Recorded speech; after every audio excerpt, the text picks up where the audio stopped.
नमस्कार. आजचा प्रश्न साधा वाटतो, पण उत्तर साधं नाही. प्रश्न आहे कुर्ले, ईश्वर आहे की नाही? आणि त्याहूनही खोल प्रश्न असा आहे की आपण ज्याला ईश्वर म्हणतो तो खरंच आपला आहे का, की तोही आपण कुठून तरी उधार घेतलेला आहे. मी कोणाच्या भावना दुखावण्यासाठी बोलत नाही, कारण दर्शनात भावना नाही, तपास, प्रमाण आणि समज असते. म्हणून आधी एक पाऊल मागे जाऊया. आहे म्हणजे नेमकं काय? समजा हा माईक आहे. आपण म्हणतो वर हा माईक आहे का? कारण तो दिसतो, तो हातात येतो, तो उपयोगात येतो, तो माझ्यापासून वेगळा आहे. म्हणजेच जे काही आहे ते माझ्या इंद्रियांना कळतं म्हणून आहे. डोळे पाहतात, कान ऐकतात, हात स्पर्श करतात, मन अर्थ लावते. मग प्रश्न असा आहे तर जर माझ्या इंद्रियांना काही कळलं नाही तर ते आहे असं मी म्हणू शकतो का? मग ईश्वराचं काय? ईश्वराबद्दल आपण म्हणतो ईश्वर, तो सर्वोच्च आहे, तो परम आहे, तो सगळ्यांच्या पलीकडे आहे. पण जर मी म्हणालो पुढे ईश्वर आहे, तर त्या आहे असं म्हणण्याचा निर्णय कोण घेतो? मी, माझ्या इंद्रिया, माझं मन, माझी कल्पना. आणि जर मी म्हणालो कर्तृत्व ईश्वर नाहीये, तर निर्णय तरीही कोणाचाच? माझाच. म्हणजे आहे म्हणणं असो किंवा नाही म्हणणं असो, दोन्ही वेळा मीच न्यायाधीश ठरतो.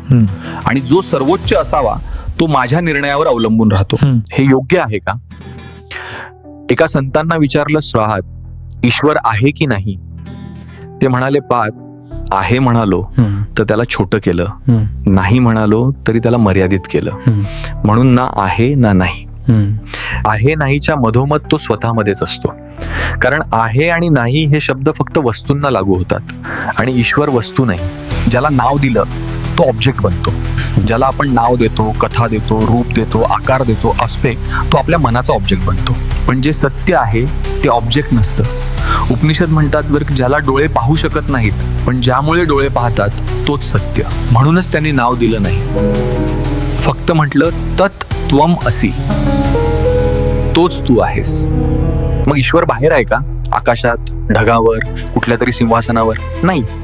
बाहेरचा ईश्वर म्हणजे सत्याला ऑब्जेक्ट बनवणं. खरं सत्य ते तुमच्यापासून वेगळं नाही, ते तुम्हीच आहात. मला कोणी बनवलं हा प्रश्नही इथेच थांबतो. पण विचारतो मला कोणी बनवलं, पण आधी विचारायला हवं मला कसं कळतं की मी आहे?